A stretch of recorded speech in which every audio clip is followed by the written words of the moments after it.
하기를 바랍니다. 누가복음 19장 1절부터 10절까지의 말씀으로 은혜로 사는 인생입니다 라는 제목으로 함께 은혜를 나누겠습니다.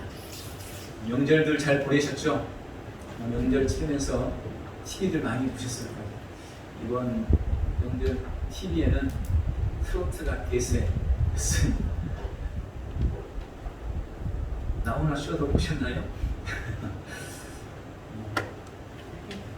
요즘에 트로트 바람을 타고 유명 인사가 된 사람들이 몇 명 있죠. 여러분이 다 알만한 임영웅, 영탁 이런 사람들 요즘에 트로트 바람을 타고 아주 대세가 되었습니다.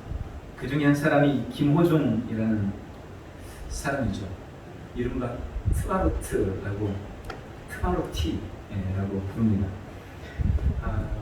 그가 오늘날 가수 김호중이 되는데 결정적 역할을 한 사람이 있습니다. 이미 유명 인사가 되다시피 한 서수용 선생님이라는 분이죠. 김호중이 고등학교 때 좀 거친 삶을 살았던 것 같아요. 조직폭력배에 들어갈 뻔도 하고 들어갔다고도 하고 들어갈 뻔했다고도 하고 뭐 그런 말이 있습니다. 근데 학교에서 조직폭력배에 연관해가지고 퇴학 권고가 나왔어요. 퇴학한 게 어떠냐. 그때 이 김호중이 서수용 선생님을 만났다고. 서수용 선생님은 이 김호중이 노래하는 것을 듣고 그렇게 말했다고 하죠. 너는 평생 노래로 먹고 살 수 있겠다. 이 말을 듣고 김호중이 용기를 냈다고 합니다. 그리고 조직폭력배에서 나오기 위해서 무려 7시간이나 그들에게 폭행을 당했다고 해요. 그걸 감수하고 결국 그곳에서 나왔다고 합니다. 이 서수용 선생은 김호중을 키우기 위해서 김천에서부터 대구까지 매일 자기 차로 통학을 시켜가면서 공부를 시켰다고 합니다. 그래서 그는 평생 서수용 선생에게 잊지 못할 은혜를 잊게 된 것이죠.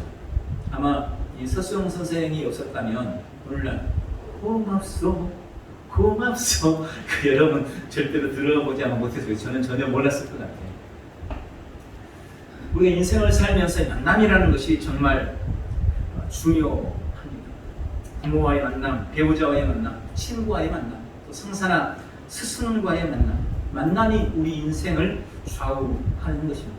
만남을 통해 변화된 사람들의 이야기를 우리는 너무나 많이 알고 있습니다. 무엇보다 누구보다 예수님을 만난 사람들의 이야기를 우리는 너무나 많이 알고 있습니다. 그리고 예수님을 통해서 인생이 변화된 수많은 사람들을 알고 있고 우리 또한 그 중에 한 사람일 것입니다. 오늘 본문에도 그 수많은 사람 중에 한 사람이 등장합니다. 오늘 예수님을 만나서 인생이 바뀐 한 사람의 이야기를 통해 주님이 주시는 약속을 발견하고 믿음의 사람, 순종의 사람이 되어가기를 결단하는 복되고 귀한 시간 되기를 예수님의 이름으로 축원합니다. 주님은 오늘 본문의 이 말씀을 통해 우리는 은혜로 사는 인생들이라고 약속하고 계십니다. 우리는 은혜로 사는 인생입니다. 오늘 삭개오라는 사람이 등장하죠. 이 삭개오라는 이름의 뜻은 청결한 사람, 정직한 사람, 의로운 사람 뭐 이런 의미예요. 우리식으로 말하면 박청결, 김정직, 아니면 정직한 뭐 이런 식의 이름인 거죠. 아마도 그의 부모는 삭개오가 그런 사람, 정직하고 청결한 사람, 의로운 사람이 되기를 원하는 마음으로 그렇게 이름 지었을 것입니다. 그런데 적어도 지금까지의 삶은 삭개오가 이름대로 살지 못했던 것 같습니다. 그의 직업은 세리였습니다. 그것도 세리 중에서도 대장, 세리장이었습니다. 지금으로 말하면 세무서장쯤 되는 사람입니다. 그런데 당시의 세리는 한마디로 말해서 도둑놈이었습니다. 매국노였습니다. 로마의 식민 당시에 유대인들에게 세금을 걷어서 로마에 갖다 바치는 사람이었습니다. 이 세리들의 횡포가 얼마나 잔인하고 지독했던지 그에 대한 속담이 있을 정도였어요. 산에 가면 사자가 있고 동네 오면 세리가 있다. 이런 속담이 있을 정도로 세리들의 횡포가 지독했습니다. 그런데 그 세리들 중에서도 장이었으니, 대장이었으니 아마 이 삭개오에 대한 비난은 대단했을 것입니다. 그는 동족들로부터 따돌림을 받으면서도 자기 인격과 지위를 팔아 돈 버는데 생명을 걸었던 사람이었습니다. 어쩌면 그는 사람들로부터 비난받는 것을 돈 버는 것으로 상쇄하는 그런 삶을 살고 있었을 것입니다. 그래서 그는 참 불행한 사람이었고 누구에게도 사랑받지 못하는 왕따였습니다. 늘 마음의 공허함과 아픔을 가지고 있던 사람이었습니다. 그러던 그가 어느 날 예수님께 대한 소문을 들었습니다. 그분을 만났던 사람들의 이야기, 예수님이 하시는 메시지들에 대한 소문을 듣고 나도 예수님을 좀 만나봤으면 좋겠다. 예수님을 만나면 꼭 뭔가 변화가 있지 않을까. 그런 기대를 갖게 된 것입니다. 그리고 그 예수님이 어느 날 드디어 자기가 살고 있는 여리고로 온다는 소식을 듣게 됩니다. 다른 유대 지도자들이나 다른 랍비들 선생님들에 대해서는 이미 알고 있었고 그들에게 대해서는 흥미가 없었을 겁니다. 그런데 예수님은 유독 그의 흥미를 끌었던 것입니다. 꼭 만나보고 싶었습니다.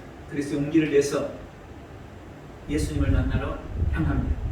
저 멀리에서 예수님을 보고 계십니다. 수많은 사람들이 그를 예워쌌습니다. 불행하게도 본문에 보니까 삭개오는 키가 좀 작았던 것 같아요. 그 예수님을 볼 수가 없는 거예요. 사람들이 예워싸고 있기 때문에. 까치발을 들어도 예수님이 보이지 않습니다. 그래도 삭개오는 예수님 만나기를, 예수님 보기를 포기할 수 없었습니다. 그는 예수님의 행렬이 가고 있는 그 앞으로 달려가서 앞에 있는 돌무화과 나무 위에 기어 올라갑니다. 이전 성경에는 뽕나무라고 되어 있습니다. 그 나무를 타고 올라갔습니다. 어떻게 해서든지 예수님의 얼굴이라도 한번 볼 심산이었던 것입니다. 점점 예수님의 행렬이 그가 올라가 있는 나무 옆으로 다가옵니다. 그리고 자신의 나무 옆에 와서 그 행렬이 멈춰섭니다. 예수님이 삭개오를 올려다보고 계셨습니다. 그리고 깜짝 놀랄 일이 벌어졌습니다.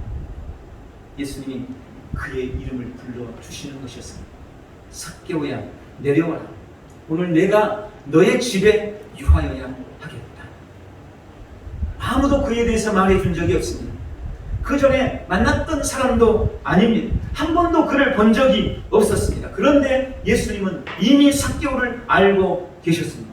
그리고 그를 찾아와 그의 이름을 불러주셨고 그의 삶을 변화시킵니다. 돈의 혈안이 돼서 동족을 대신하고 동족의 피를 뽑아먹고 사는 그였습니다. 모두가 그를 미워하고 욕했지만 그거에 대해서 개의치 않고 자신의 욕심을 채우며 돈 버는데 그 끝에 있던 그였습니다. 동족들을 학대하던 그였습니다. 그런 그에게 예수님이 찾아와서 손을 내미시는 것입니다. 그런데 주변의 사람들이 수근거립니다. 말합니다. 그는 죄인입니다. 그를 가까이 해서는 안 됩니다. 그의 친구가 되면 수많은 사람들이 예수님을 떠날 겁니다.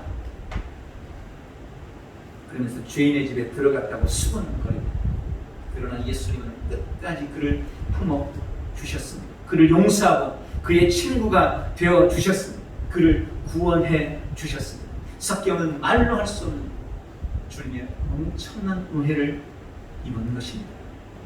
바로 그것이 바로 오늘 이 삭개오에게 임한 이 은혜가 오늘 우리에게 베푸시는, 나에게 베푸시는 주님의 은혜요, 우리에게 약속하신 주님의 은혜입니다. 바로 이것이 오늘 우리 성도의 삶입니다. 이것이 저의 삶에 드리워진 주님의 은혜요, 여러분의 삶에 우리 주님이 허락해 주신, 그리고 앞으로도 여러분의 삶을 통해 주시기를 원하시는 주님의 은혜인 것을 믿으시기 바랍니다. 본문이 오늘 우리에게 말씀하시는 가장 중요한 핵심, 이 사건을 통해 우리 주님이 약속하신 약속이 바로 이겁니다. 주님은 우리에게 은혜 베푸시는 분이십니다. 우리는 다 주님의 은혜로 말미암아 살고 있는 인생들이라는 것입니다. 오늘 주님은 이 말씀을 통해서 우리에게 베푸신 은혜에 대해서 조금 더 구체적으로 몇 가지 말씀을 하십니다. 첫 번째는 주님이 이미 우리를 알고 계시다는 것입니다. 여러분, 주님이 이미 삭개오를 알고 계셨어요. 단 한 번도 그를 본 적 없는데, 누가 삭개오라고 말해준 적도 없는데 이미 주님이 그를 알고 계셨어요. 그리고 그의 이름을 알고 계셨습니다. 그의 마음의 공허함과 고통과 아픔과 간절한 열망을 주님이 알고 계셨습니다. 오늘 주님이 삭개오를 알고 계셨듯이 오늘 나를 알고 계십니다. 우리 한 사람 한 사람, 여러분 한 사람 한 사람을 우리 주님이 알고 계십니다.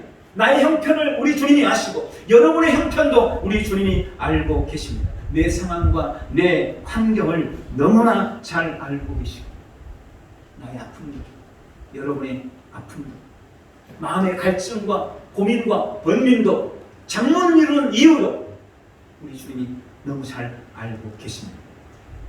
주님이 우리를 속속들이 알고 계시다는 것, 이것이 내게 허락하신 주님의 놀라운 은혜임을 믿으시기 바랍니다. 두 번째로 주님이 우리를 찾아오셨습니다. 삭개오가 예수님을 만나기 위해서 예수님을 찾아간 줄 알았습니다. 내가 그 주님을 보기 위해 달려나갔고 내가 나무에 기어 올랐고 그래서 내가 예수님을 찾아간 줄 알았는데 알고 보니 사실은 주님이 삭개오를 찾아오셨던 것이었습니다. 지금도 주님은 우리를 찾아오십니다.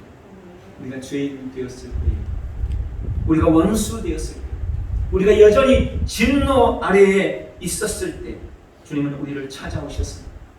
우리를 하나님과 화목하게 하시고 우리의 죄를 용서해 주시고 우리를 하나님의 자녀 삼아 주셨습니다. 우리의 고단한 삶의 자리, 우리 인생의 고통과 아픔의 자리, 상처받고 찢겨서 눈물 흘리고 있는 그 자리로 우리 주님이 우리를 찾아오십니다. 오늘 그 놀라운 주님의 약속을 우리의 삶에 누리는 복된 성도들이 되시기를 바랍니다. 세 번째로 주님이 우리를 구원하십니다. 내 이름을 아시고 우리를 아시는 주님, 우리의 아픔을 아시는 주님이 우리의 인생 한가운데로 오셔서 우리를 구원해 주십니다. 오셔서 우리를 건져 주십니다. 그 놀라운 사랑으로 그 불행의 자리에서, 슬픔과 눈물의 자리에서, 저주의 자리에서, 지옥 한가운데서 우리를 건져 주셨습니다. 우리 인생의 대역전, 대반전의 역사를 이루시고 기적을 베푸시며 구원의 은총을 허락하여 주십니다. 여러분, 우리가 늘 말씀드리지만 구원은 단순히 영적인 구원만을 의미하는 것이 아니에요. 우리의 모든 범사의 구원, 전인격적인 구원, 이 구원의 역사를 여러분 믿으시기 바랍니다. 영혼의 구원 받았다는 것에 대해서는 너무 쉽게 아멘 하는데 삶의 구원, 환경과 상황에서의 구원, 가난에서의 구원, 질병에서의 구원에 대해서는 우리가 너무 의심을 품고 있어요. 삭개오를 찾아가 구원하셨듯이 주님이 오늘도 우리를 찾아오셔서 우리의 삶의 여러 가지 고통과 아픔에서부터 우리를 구원하시는 분이심을 믿으시기를 축원합니다. 오늘 주님이 우리 삶에 약속하신 이 놀라운 은혜들을 날마다 누려나가는 복된 성도들이 되시기를 축원합니다. 그럼 이 은혜, 이 축복이 우리의 삶에 임하려면, 우리가 온전히 누리려면 어떻게 해야 될까요? 두 번째로 은혜를 회방하는 각가지 장애물들을 극복해야 합니다. 본문에 보면 삭개오가 예수님을 만나러 갈 때 방해하는 것이 있었습니다. 그러나 삭개오는 그런 장애물들을 극복하고 주님을 만나 구원을 누립니다. 먼저 삭개오는 자신의 약점과 힘든 환경의 장애를 극복했습니다. 삭개오가 예수님 만나기 위해서 갔을 때 그를 방해하는 것은 참 기가 막히게도 그가 가진 약점, 키가 작다는 것이었습니다. 그리고 너무나 많은 사람들이 예수님 주변에 에워싸고 있다는 것이었어요. 키가 작은 그는 자신의 작은 키 때문에 또 사람들이 많이 에워싸고 있다는 그 환경과 상황 때문에 도무지 예수님을 볼 수가 없었습니다. 까치발을 들어도 안 보이는 거예요. 사람들이 뒤통수나 보고 있는 겁니다. 그런데 여러분 가만히 생각해 보면 바로 그 키가 작았다는 것이, 그리고 수많은 사람들이 예수님을 에워싸고 있어서 그가 예수님의 얼굴을 볼 수 없었다는 것이 오히려 극적으로 그가 예수님을 만나는데 봉헌하고 있는 것을 알게 됩니다. 만일 그가 키가 커가지고 멀리서도 사람들 많이 있음에도 불구하고 예수님을 딱 봤다면 좀 그랬을 수도 있어요. 사람들 예수님 하길래 좀 별난 사람인 줄 알았더니 별 볼 일 없네. 예수님은 장동건처럼 잘생긴 게 아니었거든요. 성경에 보니까 그분의 모습이, 외적인 모습이 어떤 매력이 있는 그런 모습이 아니었다고 성경은 말씀하고 있습니다. 그러니까 그렇게 인간적으로는 잘난 분이 아니었던 것 같아요. 그러니까 삭개오가 아마 멀리서 예수님의 얼굴을 볼 수 있었다면 그 사람이나 나나 그게 그거네 이러고 아마 집에 돌아가 버렸을지도 모르겠어요. 그런데 아무리 좀 얼굴을 보려고 해도 볼 수가 없는 거예요. 자신의 작은 키 때문에, 수많은 사람들이 에워쌌다는 그 환경적인 요인 때문에 볼 수가 없는 것입니다. 그래서 그가 어떻게 하면 예수님을 볼 수 있을까 고민하는 겁니다. 그러다가 그래, 내가 미리 앞에 가서 나무 위에서 보면 예수님 얼굴이 보이겠다. 그렇게까지 생각한 거 아니겠습니까? 그리고 길을 따라 사람들이 몰려가는 것, 예수님 오시는 것을 보고 그 길 앞서 가서 그 길가에 있는 돌 무화과 나무 위로 기어 올라갔던 것 아니겠습니까? 혹시 내가 가진 컴플렉스나 약점 혹은 환경이나 상황이 하나님의 은혜를 누리는데 방해가 된다고 생각하십니까? 낙심하지 말고 지혜를 구하시기 바랍니다. 도리어 그것이 협력하여 선을 이루게 될 것입니다. 낙심하지 않고 포기하지 않고 그것을 극복해 나아갈 때 우리는 주님이 주시는 더 큰 은혜와 능력을 누리게 될 것입니다. 또한 오늘 보니까 삭개오는 자신의 자존심이라는 장애물을 극복했습니다. 삭개오가 비록 사람들에게 욕은 먹고 있어도 그는 로마 정권의 중요한 기관의 장이었습니다. 세금을 징수하는 세관의 대장입니다. 그 권세가 대단했을 것입니다. 많은 사람들이 그 앞에 머리를 조아려 큰 권력을 소유하고 있던 사람이었습니다. 더더군다나 부자였습니다. 그러니 뒷짐지고 애행하면서 사람들 앞에서 거들먹거리는 그런 사람이었을 것입니다. 그런데 그런 그가 나무에 기어 올라갑니다. 돌무화과 나무에 기어 올라간다는 것, 그건 결코 쉬운 일이 아니었을 것입니다. 가뜩이나 욕먹고 구설수에 오르고 있는 사람인데 그런 사람이 어린애처럼 또 나무를 타고 기어 올라가는 그 모습을 사람들이 본다면 저 삭개오 저 꼴 좀 보라. 아마 더 비웃음받고 더 비난당할 수 있지 않았겠어요. 얼마든지 자존심이 상하는 일이라고 생각할 수 있었을 겁니다. 그런데 삭개오는 예수님의 얼굴을 보기 위해, 그분을 만나기 위해 자신의 자존심을 아랑곳하지 않았습니다. 자존심을 내려놓았습니다. 자존심이라는 장애물을 극복하고 나무에 기어 올라가 기어코 주님의 얼굴을 보고야 합니다. 마태복음 15장에 보면 예수님을 찾아온 가나안 지역의 이 스로분계 여인에 대한 이야기가 나옵니다. 그 여인은 흉악한 귀신이 들린 자신의 딸을 위해 예수님께 와서 도움을 청했습니다. 자신의 딸이 흉악한 귀신 들렸는데 예수님 제발 저희 딸을 좀 고쳐주십시오. 그런데 그 가련한 여인의 간절한 청을 예수님이 거절합니다. 그녀가 이방인이라는 이유였습니다. 예수님이 그렇게 말씀합니다. 자녀의 떡을 취해서 개들에게 던지는 것이 마땅하지 않다. 이 말씀은 그녀와 그녀의 딸을 개 취급한 겁니다. 개라고 표현한 거예요. 그런데 그런 예수님의 매몰찬 거절에 이 여인이 더 기가 막힌 대답을 합니다. 주여, 옳습니다. 주님 맞습니다. 그러나 개들도 제 주인의 상에서 떨어지는 부스러기를 먹습니다. 이 말이 무슨 말이에요?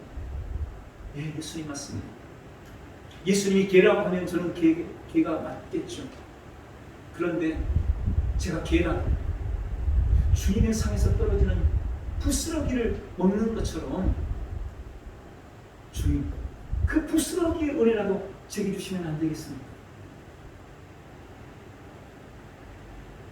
그렇게 자신을 내려놓은 거예요.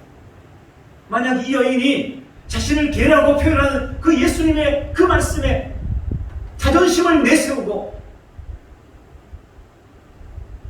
자신을 내려놓지 못했더라면 그녀의 딸은 절대 치유받지 못했을 것입니다. 이 기가 막힌 이 여인의 말을 듣고 예수님이 뭐라고 하십니까? 여인아, 여자여, 네 믿음이 크도다. 네 믿음대로 되리라. 축복하셨습니다. 그의 딸이 치유를 받았던 것입니다. 그녀가 자존심을 앞세웠더라면 결코 주님의 은혜를 누리지 못했을 것입니다.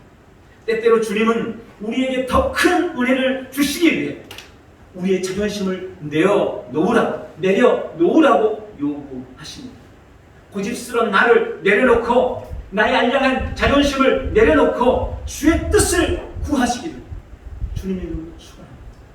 그게 더 큰 주님의 은혜를 누리는 비결인 거예요. 주의 은혜를 받고 누리는 일을 방해하는 갖가지 인생의 장애물들을 극복하고 은혜를 누리는 귀한 성도들 다 되시기를 축원합니다. 마지막으로 은혜 되게 하십시오. 오늘 본문에는 삭개오가 주께서 베푸신 은혜에 대해 어떤 반응을 하고 있는지 잘 보여주고 있습니다.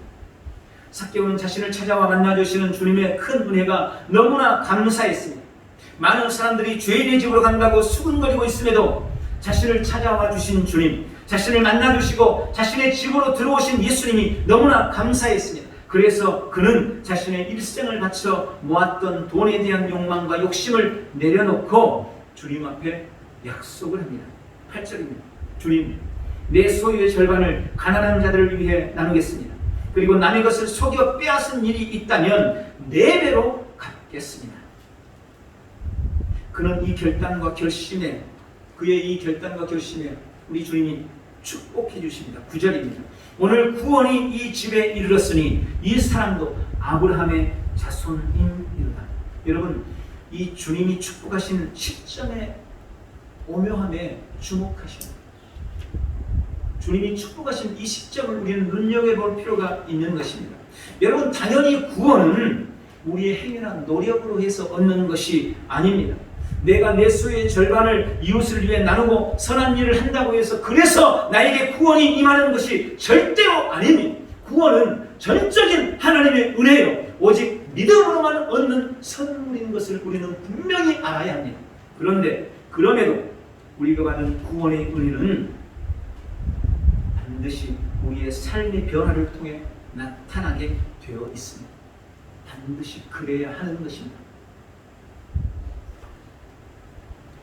구원은 받았는데 내 삶의 변화가 일어나지 않는다면 그건 뭔가 의심스러운 거예요. 구원은 전적인 하나님의 은혜요, 믿음으로 주시는 선물이지만 삶의 변화, 구원의 결과는 반드시 우리의 삶의 변화를 통해서 나타나야 하는 것입니다. 오늘 삭개오의 이 고백은 구원의 은혜를 은혜되게 하는 그의 믿음의 증거요, 신앙의 고백이며 사랑의 표현이었던 것입니다. 우리 또한 은혜 이후의 삶, 은혜 받은 이후의 삶에 승리해야 합니다. 많은 사람들이 은혜를 받았는데 은혜 이후에 실패, 넘어지고 맙니다. 오스카 와일드가 쓴 그날 이후라는 글이 있습니다. 오스카 와일드가 그날 이후. 이 글에는 예수님께서 공생의 사역을 하실 때에 많은 사람들에게 은혜를 베푸셨어요. 병자들을 고쳐주시고 살려주시고 그들을 구원해 많은 은혜를 베푸셨습니다. 그런데 그들이 그 이후에 어떻게 살고 있는가 예수님이 궁금하신 거예요. 그래서 예수님이 다시 내려오셔서 그들을 만나신다는 그런 가설이죠. 내용의 이야기가 있습니다. 어떻게 보면 가상적인 표현을 한 거지만 사실은요, 예수님이 성령으로 우리에게 오신 거잖아요. 그게 전혀 틀린 말은 아닌 거죠. 그런 이야기를 담고 있는 겁니다. 지상에 내려오신 예수님이 어느 날 어느 곳에서 한 술주정꾼을 만나게 됐습니다. 그는 거의 폐인이 돼서 손발마저 심하게 떨고 있는 그런 완전히 술 중독자가 되어 있었습니다. 그를 만난 예수님이 안타깝게 그의 손을 붙들고 이야기했습니다. 형제여, 어떻게 이 지경이 되었는가? 그러면서 안타까워했어요. 그랬더니 이 술주정꾼이 눈을 개심칠에 뜨고는 예수님을 쳐다보고 이야기합니다. 그때 나를 고쳐준 분이군요. 내가 술주정뱅이였을 때는 내가 안진뱅이였을 때는 당신이 건강한 다리로 내가 안진뱅이였을 때 당신이 건강한 다리로 나를 고쳐주셨지요.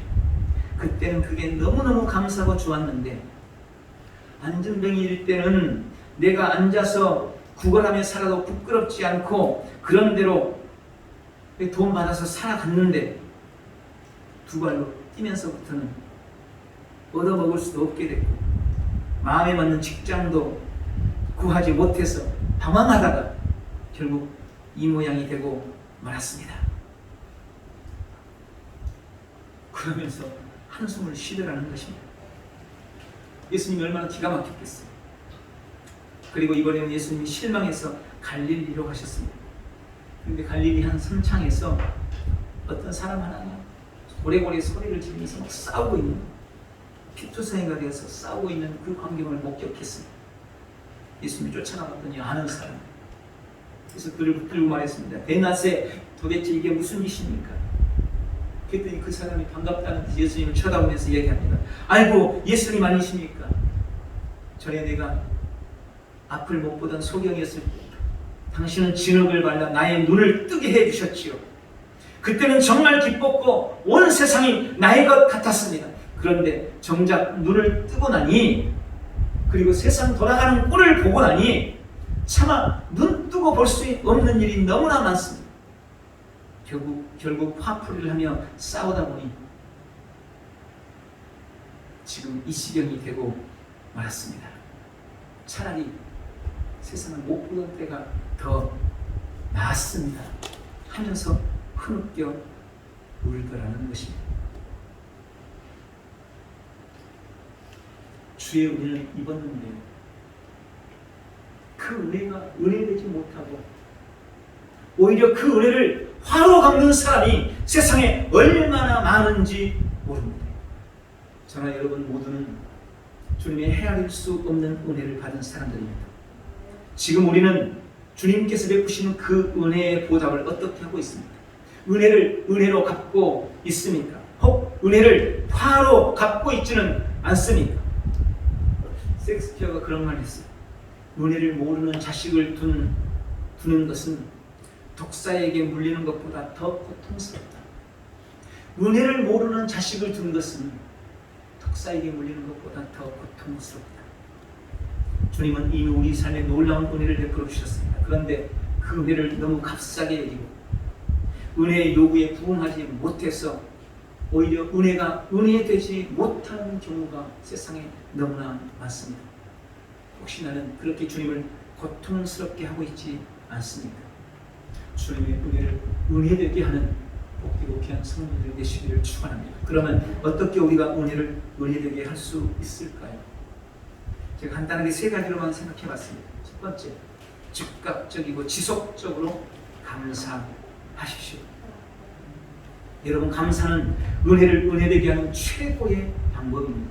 감사하는 마음에 불평이나 원망이 틈탈 수 없습니다. 또한 감사는 더 큰 은혜를 누리는 최고의 비결이 됩니다. 감사를 통해 은혜를 받은 즉시 그리고 지속적으로 그것을 감사함으로 은혜를 은혜되게 하는 복된 성도들 되시기를 예수님의 이름으로 축원합니다. 어떤 식으로든 하나님께 감사하셔야 돼요. 받은 은혜에 대해서 그냥 모른 척 입 씻고 있으면 안 되는 거예요. 두 번째, 은혜를 은혜되게 하려면 구체적으로 간증하십시오. 간증이라는 것은 다른 사람에게 그 일을 행하신 이가 하나님이시라고 역사하시는 하나님을 자랑하는 것입니다. 주신 은혜를 나 혼자만 알고 그냥 내 마음속에만 두고 숨기고 있지 말고 주님이 행하신 그 일을 들은 것이에요. 주께서 나를 통해 이런 일을 행하셨고 내가 이렇게 기도했더니 하나님이 이렇게 응답하셨노라고. 여러분 그렇게 자꾸 간증할 때 그 은혜가 은혜되게 할 수 있는 것입니다. 그냥 내 마음속에만 가지고 있으면요, 시간이 지나면 나도 모르는 사이에 그런 생각이 드는 거예요. 아, 우연히 된 건가? 필때 대사 된 거 아니야? 그렇게 되는 거예요. 구체적으로 하나님이 나에게 행하신 그 놀라운 일들을 간증해 나아갈 때 우리는 은혜되는 복된 삶을 살게 되는 것입니다. 주님이 주셨다, 하나님이 하셨다, 예수님이 고치셨다, 날마다 간증하시기 바랍니다. 마지막 세 번째로는 하나님께 영광 돌리십시오. 물론 이건 감사와 간증의 포괄적인 표현이라고 할 수 있습니다. 주신 은혜로 하나님께 영광 돌려야 합니다. 그것이 주님이 우리에게 은혜 주시는 이유입니다. 주님은 우리를 통해 영광 받으시기를 원하십니다. 그래서 우리에게 갖가지 은혜를 베푸시는 거예요. 그런데 우리가 그것으로 하나님께 영광 돌리지 않고 입시 써버리면 그야말로 은혜를 은혜되게 하지 못하는 것입니다.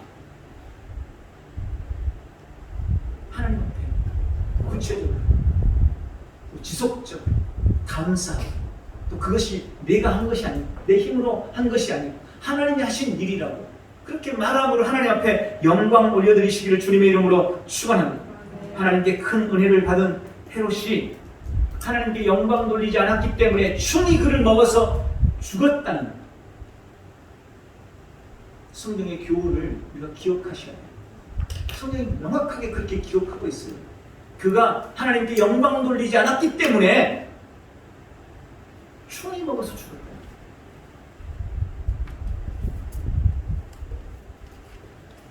사소하고 작은 것이라도 하나님의 은혜로 알고 늘 하나님께 영광 돌려드리는 복되고 귀한 성도들이 다 되시길, 그래서 주님의 은혜를 은혜되게 하는 귀한 성도들 되시기를 바랍니다. 말씀을 냈습니다. 오늘 삭개오를 아시고 그를 찾아와 구원하시며 큰 은혜를 베푸신 주님은 지금 우리 한 사람 한 사람을 아시고 우리를 찾아와서 구원해 주시고 큰 은혜를 베풀고 계십니다. 우리는 지금 다 그 주님의 은혜로 산다는 것을 기억하시기 바랍니다. 여러분 지금 내 삶에는 주님의 은혜의 강이 흐르고 있음을 기억하시기 바랍니다. 주님의 은혜를 방해하는 갖가지 장애물들을 극복하고 즉각적이고 지속적인 감사를 통해 매일매일 간증을 통해 하나님께 영광 올려드렸습니다. 은혜를 은혜되게 하는, 그래서 더 큰 은혜를 날마다 삶에 누려나가는 복된 성도들 다 되시기를 예수님의 이름으로 축원합니다. 기도하겠습니다. 좋으신 주님, 오늘 주신 말씀으로 우리의 마음과 심령을 새롭게 해주시고 우리에게 베푸신 그 은혜가 우리의 삶에서 은혜되게 하는 복 있는 삶을 누려가도록 도와주시고 축복해 주옵소서. 나를 아시는 주님, 나를 찾아오신 주님, 오셔서 나를 구원해 주신 그 놀라우신 은혜를 날마다 삶에 누리도록 도와주시옵소서. 예수님의 이름으로 기도하옵나이다. 아멘.